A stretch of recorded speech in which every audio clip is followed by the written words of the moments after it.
Krishna thoughts by Seeja എന്ന എൻ്റെ YouTube ചാനലിലേക്ക് എല്ലാവർക്കും സ്വാഗതം. ശബരിമലയിലെ അയ്യപ്പൻ്റെ മണിമണ്ഡപത്തെക്കുറിച്ചാണ് ഇന്ന് പറയുന്നത്. മാളികപ്പുറ ക്ഷേത്രത്തിന് പുറകിലായി കാണുന്ന മണിമണ്ഡപത്തിന് അയ്യപ്പൻ്റെ ശ്രീകോവിലിനോളം തന്നെ പ്രാധാന്യമുണ്ട്. അയ്യപ്പൻ്റെ ജീവസമാധിയായിട്ടാണ് മണിമണ്ഡപത്തെ ഭക്തർ കാണുന്നത്. ഇപ്പോൾ മണിമണ്ഡപം ഇരിക്കുന്ന സ്ഥലത്ത് വെച്ചാണ് അയ്യപ്പൻ സമാധിയായത് എന്നാണ് വിശ്വാസം. ഇതിന് വേറെയും വിശ്വാസങ്ങൾ നിലവിലുണ്ട്.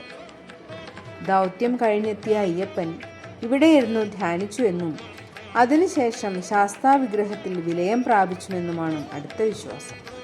എന്തു തന്നെ ആയാലും മണിമണ്ഡപത്തിന് ക്ഷേത്രത്തിനോളം തന്നെ പ്രാധാന്യമുണ്ട്. ഭക്തർ ഇവിടെ ഭസ്മം വിതറി പ്രാർത്ഥന നടത്തുന്നു. ഉള്ളിൽ ഒരു കിടാവിളക്കും ഇവിടെ കാണാം. ഭഗവാന്റെ സാന്നിധ്യം നമുക്കും അനുഭവിച്ചറിയാൻ സാധിക്കും. സ്വാമിയേ ശരണമയ്യപ്പ.